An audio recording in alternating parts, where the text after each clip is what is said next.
Recording in progress.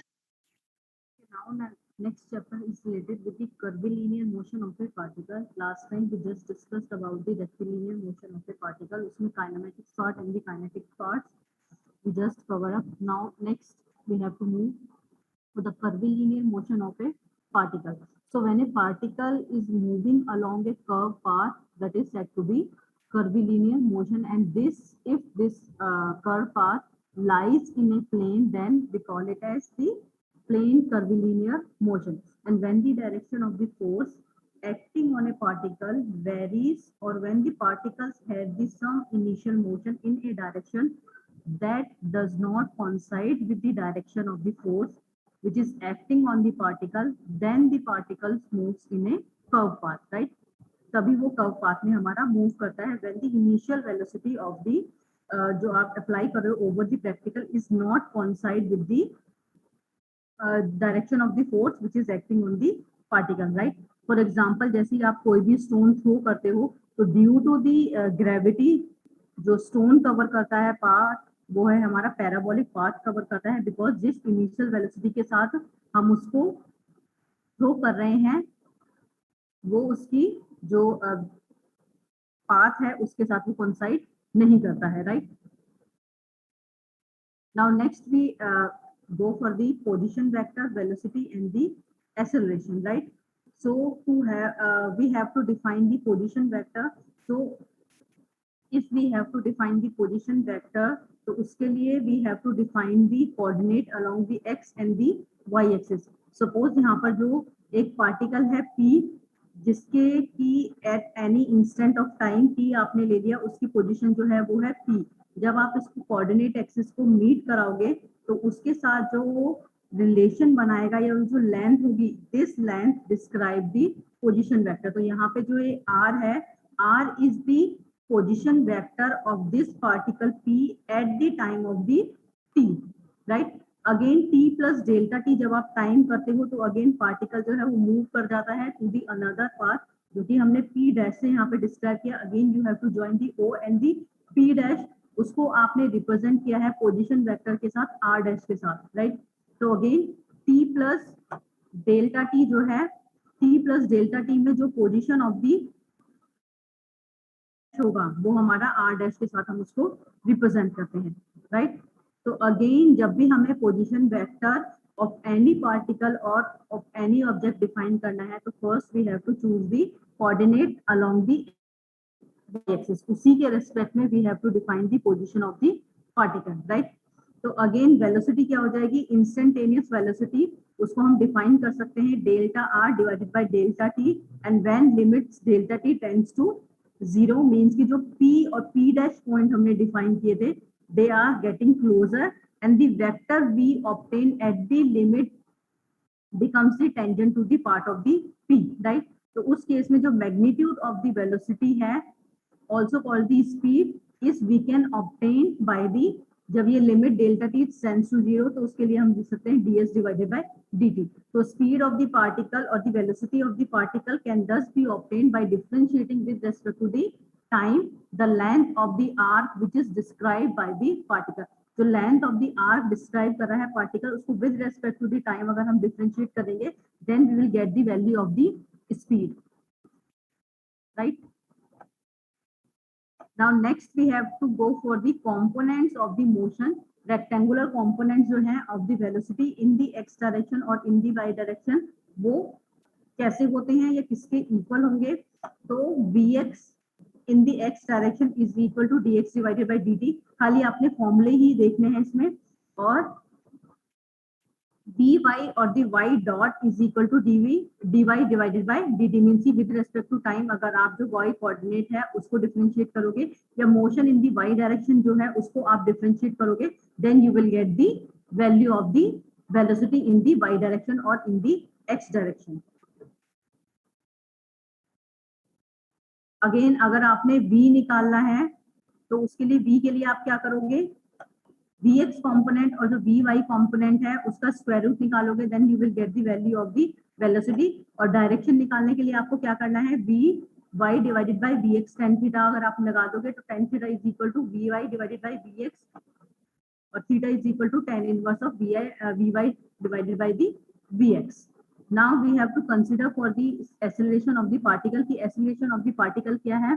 तो again you have to consider a particle at the position p having a velocity of the v at any time t. कोई भी time है उसमें जो velocity of the particle p है वो v है. After there is a increment in the time of delta t, its position change to the p dash. और वहां पे जो उसकी velocity होगी it is the v plus delta t, delta v. तो instantaneous acceleration of the particle जो हो जाएगा वो हमारा dv divided by dt हो जाएगा, right? So in this case the acceleration of the particle at any instant is not the tangential to the path of the particle, right? So the direction of the acceleration and the velocity may not be the similar in case of the curvilinear motion, right? In case of the rectilinear motion, so the direction of the acceleration और the velocity था वो हमारा same था, but in case of the curvilinear motion they may be different, right? तो rectangular component of the acceleration क्या होंगे? जो हमारे x डायरेक्शन और द y डायरेक्शन में होंगे वो है हमारा a is equal to ax plus ay. और अगेन जो उसका मैग्नीट्यूड अगर आप निकालोगे एक्सीलरेशन का तो स्क्वायर रूट ऑफ ax जो x डायरेक्शन में है एक्सीलरेशन प्लस में ay स्क्वायर. अगेन जब थीटा निकालोगे तो ay divided by tan inverse of ay divided by ax जो उसके थ्रू आएगा, राइट? इसी को हमने सिंपलर वे में इसको डिस्क्राइब कर दिया कि एक कोई भी पार्टिकल है चेंज करता है या उसका विद द कोऑर्डिनेट सिस्टम जो उसका वेलोसिटी है वो एट पॉइंट पी वी है, पी डैश पे उसकी वी प्लस डेल्टा वी है पोजीशन उसकी वेलोसिटी, तो उसको एक्सीलरेशन जो है वो आप कैसे फाइंड आउट करोगे, right? Next we have the components of the acceleration. Because जो एक्सीलरेशन और जो वेलोसिटी जो है वो मे भी कोइंसाइड नहीं कर सकती दोनों के, तो उसके लिए we have to consider the जो एक्सीलरेशन का पोर्शन है उसको भी we have to divided into two parts. एक तो टेंजेंट वाला हमें उसका पोर्शन लेना है, सेकंड वन इज दी उस पाथ के नॉर्मल डायरेक्शन में जो भी एक्सीलरेशन का कंपोनेंट है we have to consider also that portion. So in case of a particle moving in a curvilinear path, we observe that the velocity of the particle is a vector tangential to the path at any instant. वो हमने previously देखा था कि कोई भी particle है अगर वो वेक्टर टेंजेंशियल है तो इन case of the velocity of the particle जो है वो उसका टेंजेंशियल पाथ का जो टेंजेंशियल है वो है एट एनी इंस्टेंट पे अगर आप उसको कैलकुलेट कर दे. But in case of the acceleration if you are considering the curvilinear motion the acceleration need not be tangential to the path.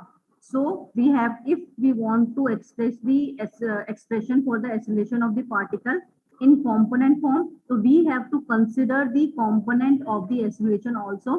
तो एक तो होगा हमारा in the direction of the tangent to the path and other in the direction of the normal to the path. एक तो जो उसका tangent हम बनाएंगे उस डायरेक्शन में जो होगा that is called the tangential acceleration, और जो पाथ के नॉर्मल डायरेक्शन में होगा that is called the normal acceleration, right. तो वो वैल्यू भी आपने फाइंड आउट करनी है। तो उसके लिए सेम वही डेरिवेशन है कि पहले आपने पॉइंट पी लिया, फिर उसके बाद उसका जो वेक्टर है वो डिफाइन किया, फिर पी डैश लिया, डेल्टा टी आपने उसको इंक्रीज किया, ए की अगेन आपने वैल्यू लगा दी, लिमिट जो है डेल्टा टी टेंड्स टू 0 है, delta V T divided by delta T, again limit लगाई आपने delta V N divided by delta T. तो यहाँ से आपके पास जो एक्सेलरेशन का कॉम्पोनेंट आया वो आया आपके पास a is equal to a t plus में a n. A t is the tangential component of the acceleration और a n is the normal component of the acceleration. Normal component जो होगा वो हमारे पाथ के नॉर्मल डायरेक्शन में होगा और टेंजेंशियल होगा उस पॉइंट के टेंजेंट पे, राइट। तो उसको हम फाइंड आउट कैसे करेंगे? टेंजेंशियल जो कंपोनेंट है, तो tangential component is equal to the rate of change of the speed of the particle, ठीक है। जो rate of change dv divided by dt जो है उसका rate of change of the speed of that particular particle is defined as the tangential component of the acceleration, right. और इसको हम positive consider करते हैं in the direction of the tangent which is coincide with the sense of the motion, right. Now next we have to calculate the normal reaction. तो उसके लिए formula आप जो ड्राइव करोगे उसके अकॉर्डिंग जो नॉर्मल एक्सेलरेशन आता है is equal to v square divided by the rho, right. तो it is equal to the square of its speed divided by the radius of curvature of the path at that particular point. तो an is equal to v square divided by में rho आ जाता है, rho is the radius of curvature, v is the speed of the particle, right। और again जो ये direction of normal acceleration होती है it is always directly towards the centre of the curvature of the path. तो sometimes इसको हम centripetal acceleration से भी डिनोट करते हैं। तो सेंट्रीपिटल एक्सेलरेशन और the normal acceleration both are same. Normal जो टेंजेंशियल एक्सेलरेशन है उसके लिए फॉर्मूला होता है dv डिवाइडेड बाय dt, और जो नॉर्मल एक्सेलरेशन है उसके लिए फॉर्मूला होता है v स्क्वायर डिवाइडेड बाय रो। ये फॉर्मूलेज ही आपने डायरेक्टली क्वेश्चन में यूज करने हैं। नाउ नेक्स्ट वो इसका कंपोनेंट आ गया कि if you have to find out the magnitude, तो मैग्नीट्यूड के लिए क्या करोगे आप? ad square plus an square का होल अंडर रूट at की वैल्यू आपको पता है dv divided by dt, an किसके इक्वल है? v square divided by rho के इक्वल है। तो यहाँ से if you have to calculate the theta, तो उसके लिए थीटा कैलकुलेट करने के लिए tan inverse an divided by at वो आप फॉर्मूले के थ्रू लेकर आते हो, right. So now we will go for the numerical because derivation आपके कोर्स में नहीं है, but you have to remember the formulas. So the motion of a particle is described by the equation x direction और the y direction में equation दी गई है, right? So you have to show that the path traveled by the particle is a rectangular hyperbola, and you have to also find the velocity and the acceleration of the particle at time is equal to 0. ये आपने find out करना, right? So to find the time travel, we have to eliminate t from x और the y equation में से। तो आपने क्या किया? मल्टीप्लाई करते ही इक्वेशन को आपके पास क्या आ जाएगा? ये जो t प्लस 2 का होल स्क्वायर है, t प्लस 1 का जो होल स्क्वायर माइनस 2 है, ये आपस में जो इसकी कैलकुलेशन जब आप करोगे तो आपस में ये कट जाएंगे। तो यहाँ पे आपके पास एक इक्वेशन आएगी X Y is equal to 4। तो X Y is equal to 4 show करता है रेक्टेंगुलर हाइपरबोला है, राइट। नाउ नेक्स्ट इसका आता है कि you have to find out the velocity and the acceleration at the particle when the particle is at t is equal to 0। तो displacement time relation आपको पता है एक्स डायरेक्शन में आपको दिया हुआ है, ठीक है। तो उसको जब आप वन टाइम डिफरेंशिएट करोगे तो you will get the expression for the bx, ठीक है। उसी सेम एक्सप्रेशन को अगर आप इंटीग्रेट डिफरेंशिएट करोगे then you will get the acceleration के लिए आपको एक्सप्रेशन मिल जाएगा। तो यहाँ से t जो है हमारा वो एलिमिनेट हो जाएगा। तो एक्सेलरेशन हमारा x डायरेक्शन में आया 4 meter per second square. When t is equal to 0, तो अगेन जो bx वाली आपने इक्वेशन निकाली थी उसमें t इज इक्वल टू अगर आप 0 पुट करोगे तो किसके इक्वल आ जाएगा? यहाँ पर हमारा bx आ जाएगा 4 के इक्वल। तो Vx की वैल्यू आ जाएगी 4 मीटर पर सेकंड स्क्वायर। वो पार्टिकल मूव कर रहा था when the time is equal to 0 और जो उसका एक्सेलरेशन है वो हमारा 4 मीटर पर सेकंड आएगा और ये x डायरेक्शन में है, ठीक है। अब displacement time relation in the y direction ये एक्सप्रेशन में दिया हुआ है। Now again you have to differentiate dy divided by dt करोगे तो आपके पास ये आ जाएगा। अगेन सेम इक्वेशन को डबल इंटीग्रेट करोगे तो एक्सप्रेशन फॉर दी एक्सेलरेशन आपके पास आ जाएगा। Again you have to put the t is equal to 0 at time t is equal to 0 पूछ रहा है what will be the value of the vy and the ay। Again vy में जब आप t की वैल्यू को put करोगे तो you will get the -4 meter per second square and ay की वैल्यू आप देखोगे 12 metre per second square. Velocity जो उसका मैग्नीट्यूड है वो निकालने के लिए आपने क्या करना है, जो x कंपोनेंट है और जो y कंपोनेंट है उसका स्क्वायर रूट आपने निकालना है, स्क्वायर करके उनका स्क्वायर रूट निकालना है। तो vx डायरेक्शन में आई थी 4 और vy आई थी हमारे पास -4। अगेन इसका स्क्वायर करके उसको स्क्वायर रूट करोगे तो आपके पास आ जाएगी वैल्यू।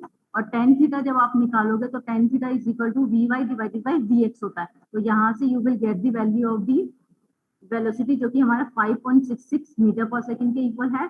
और अगेन जो थीटा है वो -45 आएगा, -1 आ गया तो minus theta is equal to tan inverse जो -1 है वो हमारा 45 होगा। अगेन एक्सेलरेशन आपने ax पे कैलकुलेट कर लिया है, ay पे भी कैलकुलेट कर लिया है। Now you have to find out the magnitude for the acceleration a। आप अगर आप फाइंड आउट करोगे तो वो होता है हमारा square root of ax square plus में ay स्क्वायर। ax की वैल्यू आपको पता है 4 है, ay की वैल्यू आप कैलकुलेट कर सकते हो 12 मीटर पर सेकंड स्क्वायर है।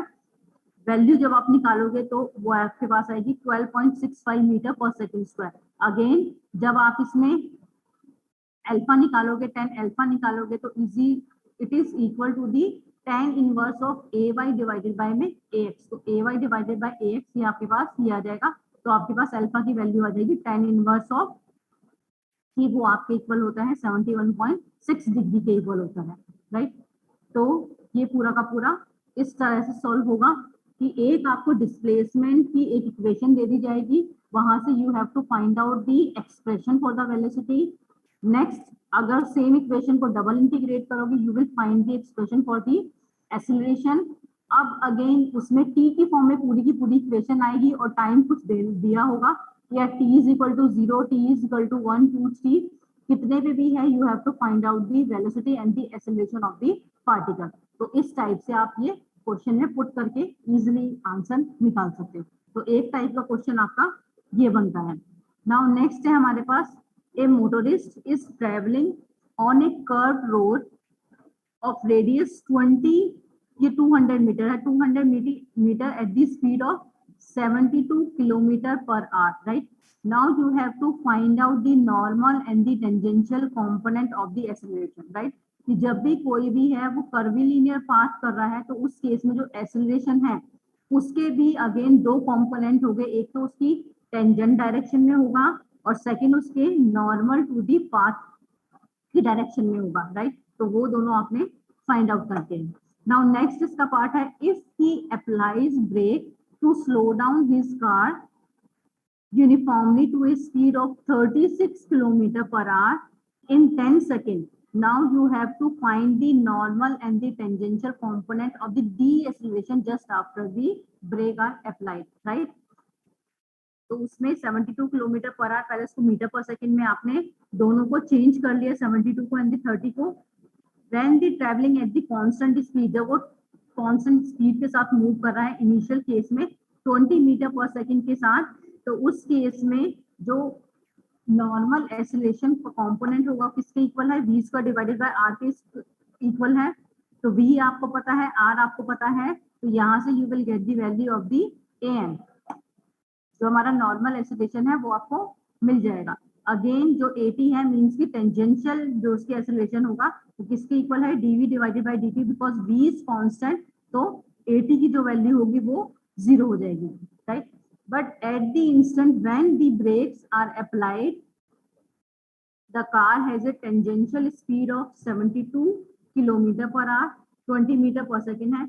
In addition experience a tangential deceleration, right. तो चेंज इन दी वेलोसिटी जो हुआ है उसका, उसने क्या है डीएक्सेलरेट किया है तो इनिशियल क्या था उसका, इनिशियल उसकी 20 थी, डीएसलेट होने के बाद उसका 10 हो गया, तो 20 minus 10 into delta T, 10 second में उसने वो जो टेंजेंशियल एक्सीलरेशन होगा वो कितना होगा, राइट, 10 सेकंड है। तो यहाँ से you will get the 1 meter per second square, कि जैसे ही वो ब्रेक लगाता है उस टाइम पे उसकी टेंजेंशियल एक्सीलरेशन क्या होगी। और नेक्स्ट उसका नॉर्मल कंपोनेंट क्या होगा, v square divided bye r। Again जो उसका v स्क्वायर है वो 20 स्क्वायर डिवाइडेड बाय r आपको पता है 200, तो यहाँ से आ जाएगा 2 meter per second square.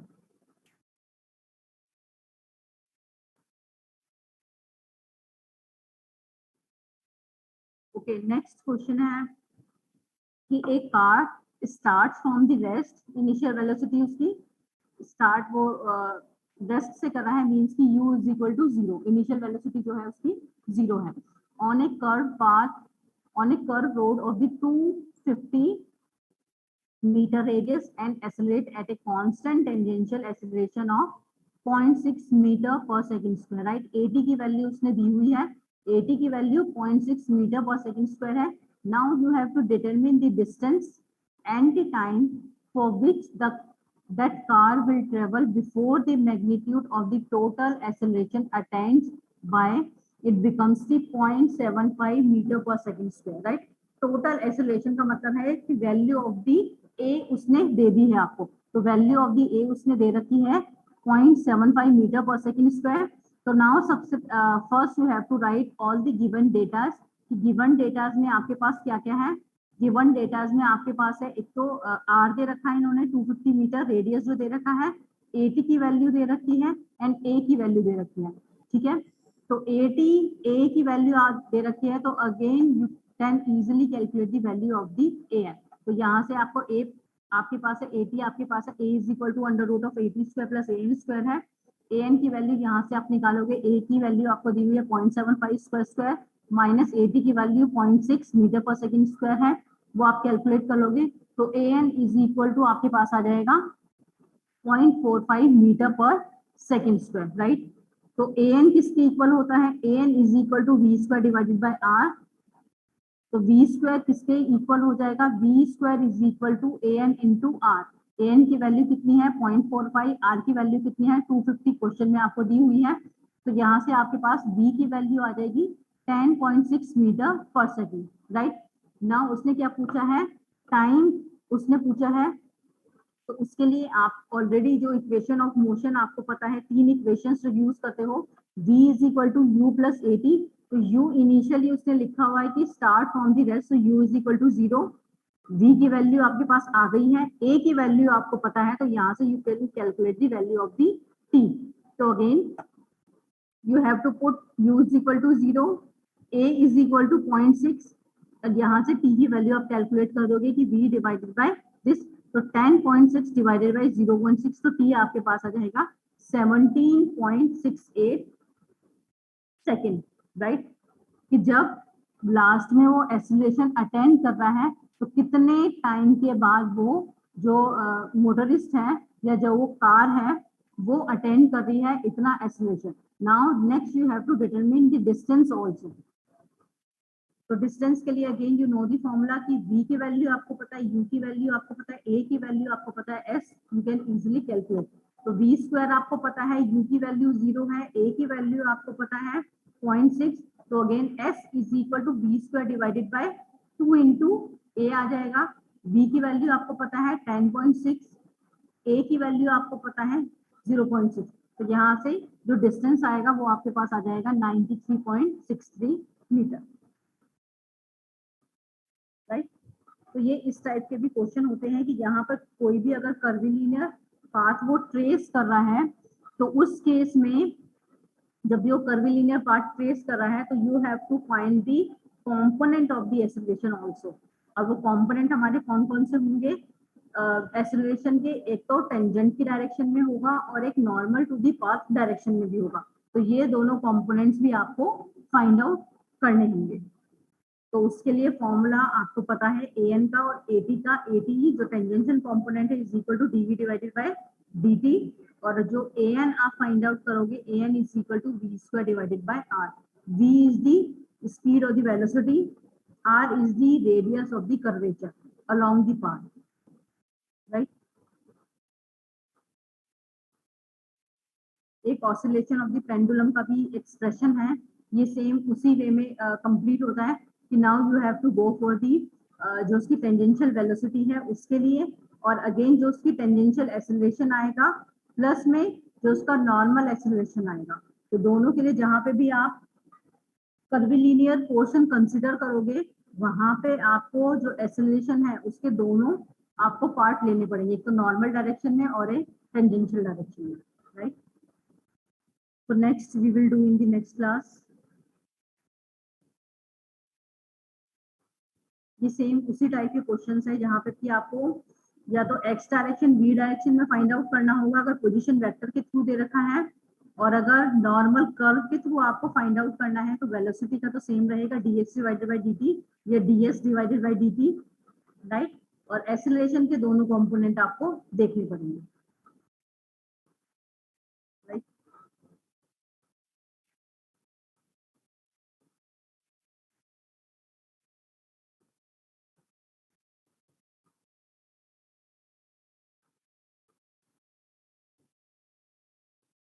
Now everybody attend your roll call. Aditya, Ashima, Abhinav. Present, ma'am. Okay. Aditya. Present, ma'am. Okay. Akansha. Anurag. Anushka. Anurag is present. Anurag is present. Okay. Anushka. Arushi. Present, ma'am. Okay. Aryan. Astha. Present, ma'am. Okay. Ayush. Chaitanya. Chanchal. Present, ma'am. Okay. Rupam. Present, ma'am. Okay. Dhruti. Present, ma'am. Okay. Divya. Ma'am, Anushka is present. Ma'am, my mic was not working. Okay. Anushka. Okay. Anushka.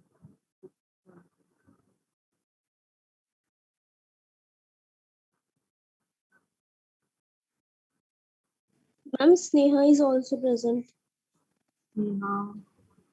Sneha का I think अभी call किया नहीं है। 077. हाँ अभी नहीं आया दो नंबर। दिव्या, सुंदर गौर, हर्ष गुप्ता, मैम. ओके, हर्षित गुप्ता, हर्षित कुमार, Present, ma'am. ओके, जय कुमार, कबीर मित्तल, जय Kumar, Ma'am, Jay present. Ma'am, Jay Okay. present. Okay okay, Kabir, ma'am Kabir के माइक में थोड़ा इश्यू है। ओके, प्रेजेंट है वैसे, ओके, हाँ जी। Okay, Kartik Gupta, present ma'am. Okay, Kartik Gupta next, ma'am Kartik Gupta A present. Okay, A present, B not present, okay, Kartik Singh, Present, ma'am. Okay, Kulbhushan, present ma'am. Okay, Kuldeep, Manish, Manya, Mudit, present ma'am. Okay, Muskan, Present, ma'am. Namit, Niharika, Nikunj, present ma'am. Nitin, Pankaj, Prachi, Present, ma'am. Okay, Priyansh, Present, ma'am. Priyansh. Okay, Priyanshu, Present, ma'am. Okay, Rajat, Rajiv, Rishi, Sahil, सना, शिव कुमार, शिवम, सोहेब, सिद्धांत, Sneha, Sonika, Present, ma'am. okay. Ma'am, Sneha is also present. Sneha is also present, okay. Taksh, Tarun, Yogesh, okay, Jishan, and Sobia. Okay. 4 बच्चों की chat भी आई ठीक। Ma'am मेरा connection चला गया था 001 आदित्य 001 74 सोहेल अहमद का भी आया है।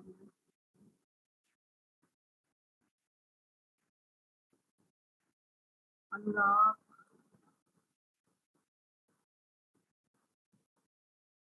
and roll number.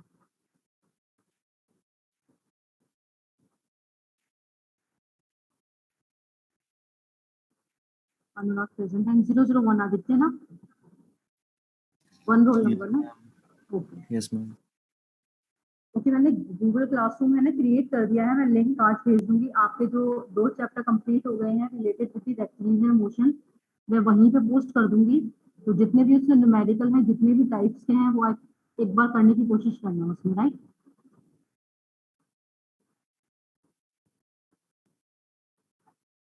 ओके, किसी को कोई डाउट है?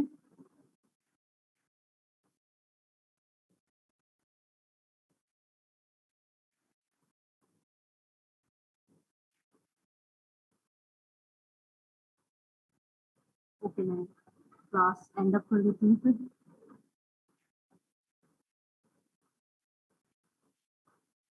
Record